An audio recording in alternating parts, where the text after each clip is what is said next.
Hello, in this video, I'll be giving you a quick guide on how you can buy a stack on Robinhood so you can start building your portfolio. So first, you will have to open your Robinhood app and search for the stack by ticker or company name.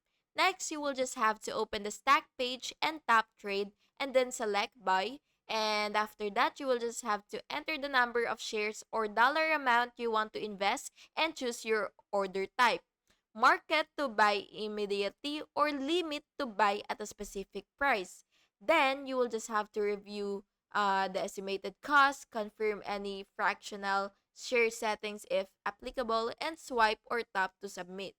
Finally, check order status in your portfolio. Once filled, the shares appear in your holdings. And quick tip, set up price alerts or watch lists to track entry points before buying.